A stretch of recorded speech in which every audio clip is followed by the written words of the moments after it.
Bonjour ou bonsoir, ravi de vous retrouver pour ce nouveau petit message, cette nouvelle exhortation. J'espère qu'on me voit bien. On va demander que le Saint-Esprit nous guide, que le Saint-Esprit nous guide à nouveau, et afin de pouvoir être éclairé par la parole de Dieu, qu'elle puisse s'enraciner en nous et que nous puissions être édifiés. Voilà. Donc, nous allons prendre, sans plus tarder, nos Bibles dans le livre de Proverbes. Proverbes, chapitre 3. Excusez-moi si je suis un peu affalé sur le siège, c'est parce que je crois que vous ne me voyez pas bien, sinon peut-être mettre ici. Voilà. Proverbes, chapitre 3. Donc le titre de ce chapitre, c'est « La sagesse récompense ». La sagesse récompense. Et on va lire donc du verset 1, au tout début de Proverbes, chapitre 3, verset 1 au verset 10. Pour commencer, donc la sagesse récompense, je lis pour sa gloire. Proverbes chapitre 3, verset 1 à 10. Mon fils, n'oublie pas mes enseignements et que ton cœur garde mes préceptes, car ils prolongeront les jours et les années de ta vie et ils augmenteront ta paix. 3. Que la bonté et la fidélité ne t'abandonnent pas. Lis-les à ton cou, écris-les sur la table de ton cœur. Tu acquerras ainsi de la grâce et une raison saine aux yeux des dieux et des hommes. Confie-toi en l'Éternel de tout ton cœur. Et je souligne le verset parce que j'aime bien.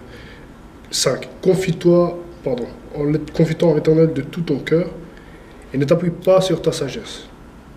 Reconnais-le dans toutes tes voies et il aplanira tes sentiers. 7. Ne sois point sage à tes propres yeux. Crains l'Éternel et détourne-toi du mal. Détourne-toi du mal. Ce sera la santé pour tes muscles et un rafraîchissement pour tes os. Honore l'Éternel avec tes biens et avec les prémices de tout ton revenu. Alors, tes greniers seront remplis d'abondance et tes cuves régorgeront de mou. Voilà. Proverbe chapitre 3, verset 1 à 10. La parole de Dieu, verset 3, je relis pour sa gloire. Que la bonté et la fidélité ne t'abandonnent pas. Lis-les à ton cou, écris-les sur la table de ton cœur. Amen. C'est ce que nous devons faire dans notre vie. Lier la bonté et la fidélité dans notre cœur, afin que nous demeurions fidèles. Ah, j'aime beaucoup ce passage. Que la bonté et la fidélité ne t'abandonnent pas. Lis-les à ton cou. Écris-les sur la table de ton cœur. Amen. Et nous allons aller dans Matthieu, Évangile selon Matthieu, au chapitre 5.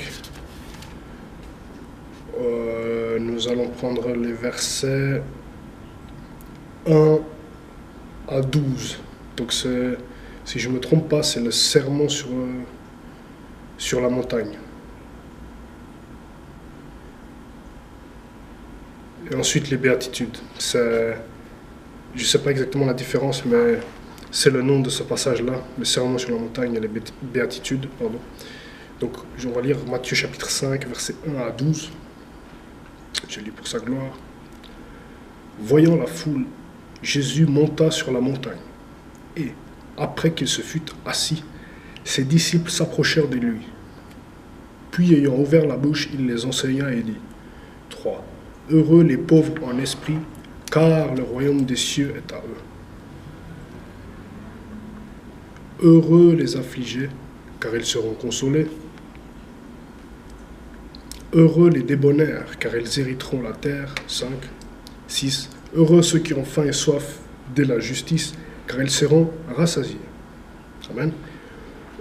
Heureux les miséricordieux, car ils obtiendront miséricorde. 8. Heureux ceux qui ont le cœur pur, car ils verront Dieu. Heureux ceux qui procurent la paix, car ils seront appelés fils de Dieu. De Dieu. 10. Heureux ceux qui sont persécutés pour la justice, car le royaume des cieux est à eux. 11. Heureux serez-vous lorsqu'on vous outragera, qu'on vous persécutera et qu'on dira faussement de vous toutes sortes de mal à cause de moi. 12. Réjouissez-vous et soyez dans l'allégresse parce que votre récompense sera grande dans les cieux, car c'est ainsi qu'on a persécuté les prophètes qui ont été avant vous. Donc ça, c'est la définition du bonheur selon Dieu. C'est pas la définition mondaine du bonheur, c'est-à-dire que le monde a défini, par exemple, avoir des plaisirs, aller en boîte de nuit, c'est pas ça du tout. Le bonheur selon Dieu, c'est autre chose, c'est ça en fait. Matthieu chapitre 5, je relis le verset 6. Pour sa gloire. Heureux ceux qui ont faim et soif de la justice, car ils seront rassasiés. Ça, c'est ce que Jésus nous a légué quand il est monté sur la montagne. Il a prêché, donc il a dit ça, d'après Matthieu. Mais nous, on croit que c'est la vérité, bien sûr, les chrétiens. Et c'est la définition du vrai bonheur. J'avais entendu un prédicateur qui prêchait en disant comme ça que ça, c'était la définition du vrai bonheur. Donc voilà.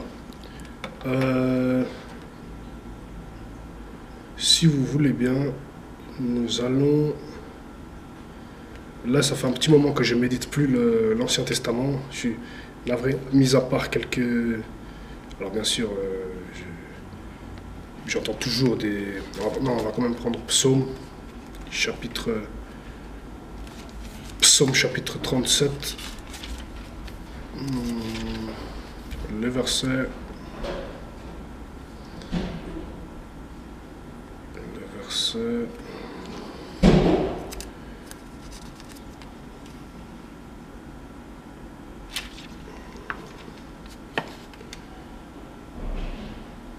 On va prendre à partir du verset 13.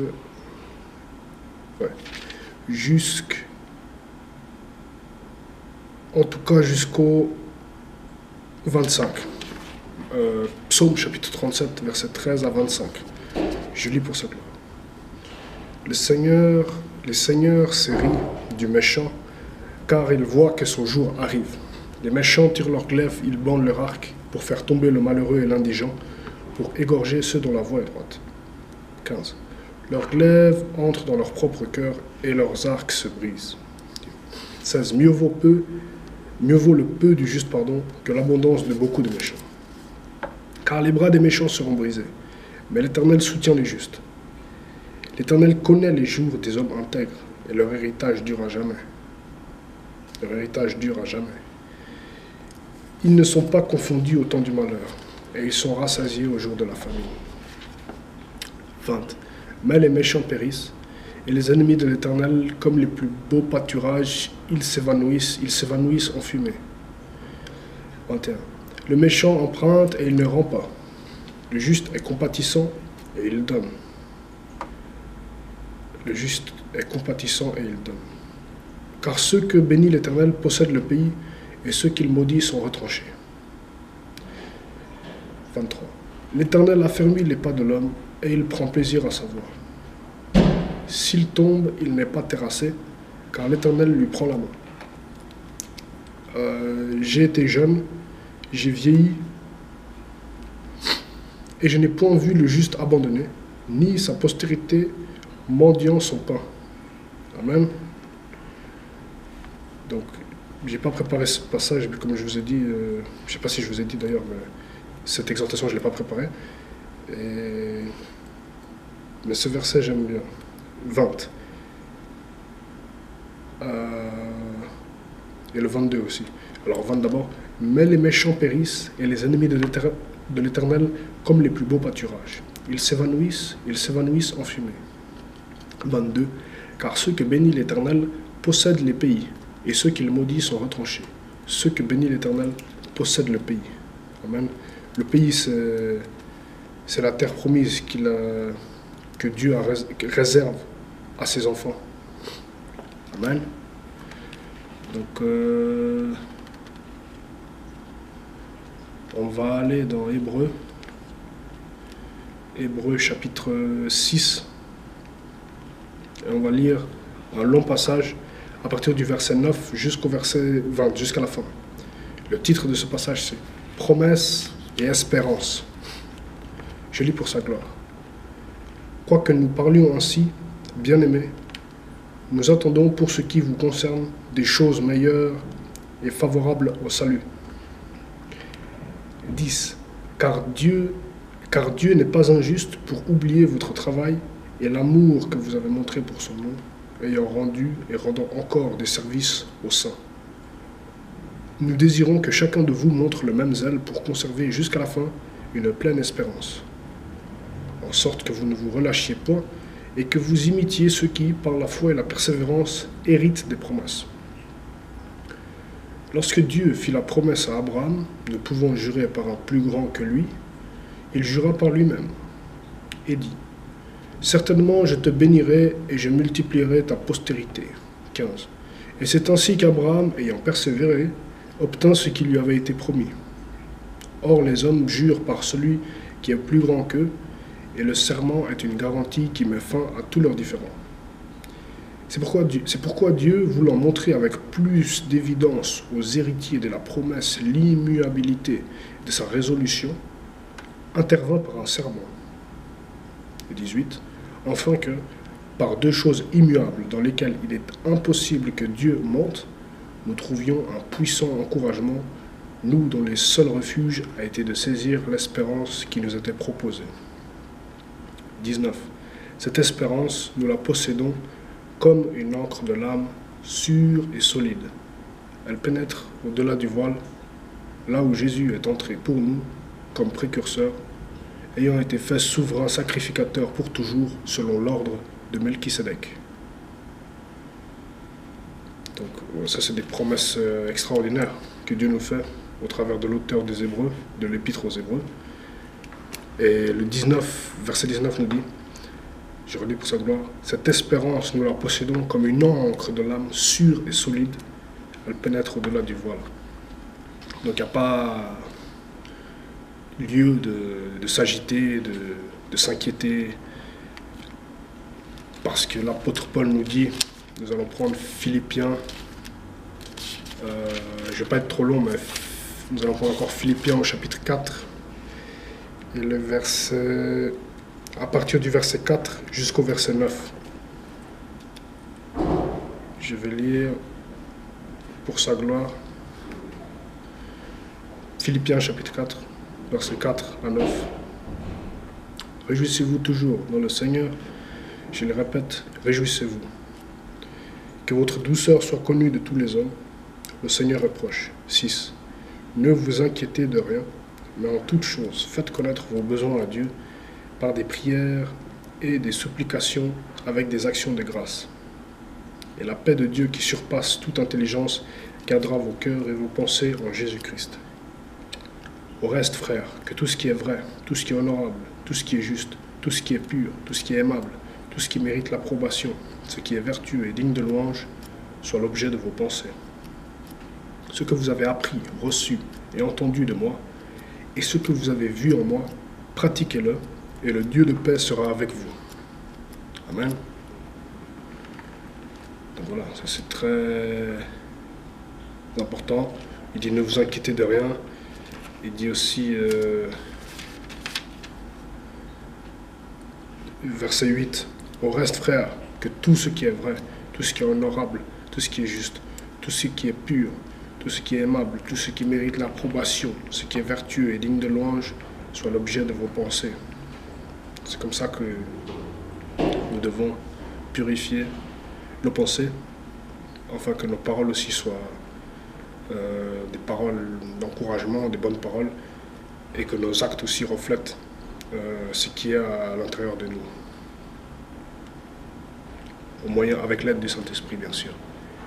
Pas par nous-mêmes, mais c'est Dieu lui-même qui nous conduit à cette sainteté totale. Amen. Donc voilà. Ça c'est très important que ça rentre vraiment dans notre esprit et que ça guide notre marche chrétienne. Nous allons prendre encore Jean, Évangile de Jean, chapitre 14. Ah pardon. Colossiens, chapitre 3. Non, pardon. 2 Pierre. 2 Pierre, chapitre 1.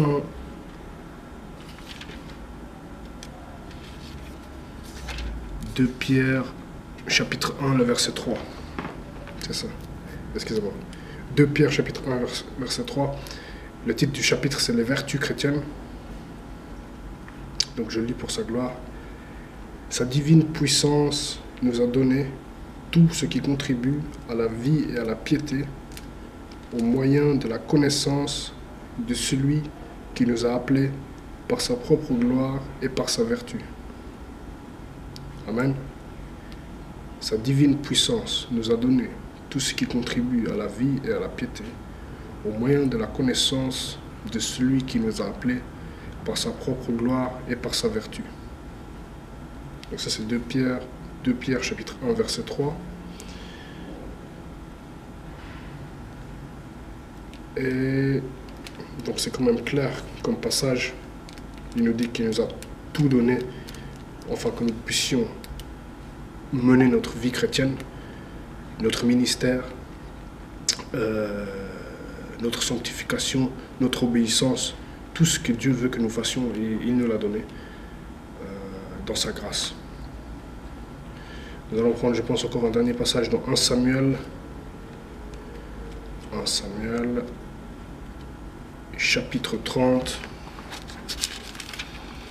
Et nous allons lire les versets 1 à 20. 1 Samuel, chapitre 30, les versets 1 à 20. C'est un long passage, mais Dieu va m'aider. Alors le titre de ce passage c'est « Tsiklag pillé et brûlé, victoire de David sur les Amalécites ». 1 Samuel chapitre 30, versets 1 à 20. Je lis pour sa gloire. Lorsque David arriva le 3e jour à Tsiklag avec ses gens, les Amalécites avaient fait une invasion dans le Midi et à Tsiklag. Ils avaient détruit et brûlé Tsiklag. 2. Après avoir fait prisonnier les femmes et tous ceux qui s'y trouvaient, petits et grands, ils n'avaient tué personne, mais ils avaient tout emmené et s'étaient remis en route. David et ses gens arrivèrent à la ville, et voici elle était brûlée, et leurs femmes, leurs fils et leurs filles étaient emmenés captifs. Alors David et le peuple qui était avec lui élevèrent la voix et pleurèrent jusqu'à ce qu'il n'ait plus la force de pleurer. 5. Les 2 femmes de David avaient été emmenées, Akinoam de Jizréel et Abigail de Carmel, femme de Nabal. David fut dans une grande angoisse, car le peuple parlait de les lapider, parce que tous avaient de l'amertume dans l'âme, chacun à cause de ses fils et de ses filles. Mais David reprit courage en s'appuyant sur l'Éternel, son Dieu. Il dit au sacrificateur Abiatar, fils d'Achimelech, « Apporte-moi donc l'éphod. » Abiatar apporta l'éphod à David. Je crois que c'est une sorte de tunique réservée aux sacrificateurs, l'éphod. Je ne suis pas sûr, hein. Vous pouvez vérifier sur Internet. 8. Et David consulta l'Éternel en disant, « Poursuivrai-je cette troupe? L'atteindrai-je » L'Éternel lui répondit, « Poursuis car tu attendras et tu délivreras. » Et David se mit en marche, lui et les 600 hommes qui étaient avec lui. Ils arrivèrent au torrent de Bézor, où s'arrêtèrent ceux qui restaient en arrière. David continua la poursuite avec 400 hommes. 200 hommes s'étaient arrêtés, trop fatigués pour passer le torrent de Bézor. 11. Ils trouvèrent dans les champs un homme égyptien qu'ils conduisirent auprès de David. Ils lui firent manger du pain et boire de l'eau. 12. Et ils lui donnèrent un morceau d'une masse de figues sèches et 2 masses de raisins secs. Après qu'il eut mangé, les forces lui revinrent, car il n'avait point pris de nourriture et point bu d'eau depuis 3 jours et 3 nuits. David lui dit, « À qui es-tu et d'où es-tu » Il répondit, je suis un garçon égyptien au service d'un homme amalécite, et voilà 3 jours que mon maître m'a abandonné parce que j'étais malade. Nous avons fait une invasion dans le midi des Kérétiens, sur le territoire de Juda et au midi de Caleb, et nous avons brûlé Tsiklag. 15. David lui dit, veux-tu me faire descendre vers cette troupe? Et il répondit, jure-moi par le nom de Dieu que tu ne me tueras pas et que tu ne me livreras pas à mon maître, et je te ferai descendre vers cette troupe. 16. Il lui servit ainsi de guide. Et voici, les Amalécites étaient disséminés dans la contrée, mangeant, buvant et dansant, à cause du grand butin qu'ils avaient enlevé du pays des Philistins et du pays de Juda. 17. David les battit depuis l'aube du jour jusqu'au soir du lendemain, et aucun d'eux n'échappa, excepté 400 jeunes hommes qui montèrent sur les chameaux et s'enfuirent. 18. David sauva tout ce que les Amalécites avaient pris, et il délivra aussi ses 2 femmes. Il ne leur manqua personne, ni petit ni grand, ni fils ni fille, ni aucune chose du butin, ni rien de ce qu'on leur avait enlevé. David ramena tout. Et David prit tout le menu et le gros bétail, et ceux qui conduisaient ce troupeau et marchaient à sa tête disaient, c'est ici le butin de David. Donc voilà. Donc ce qui m'intéresse ici, c'est la communion qu'avait le roi David avec Dieu, parce que il se retrouve face à une terre brûlée. Les Amalécites, ils avaient détruit et brûlé Tsiklag, nous dit le verset 1. Et donc, c'était un peu le désarroi dans le camp israélite. Mais le verset 6 nous dit, la fin du verset, « Mais David reprit courage en s'appuyant sur l'Éternel, son Dieu. » Donc c'est ça qui me marque, qui me donne courage aussi à moi parfois, dans les moments de découragement, etc.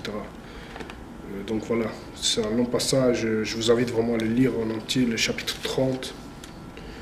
C'est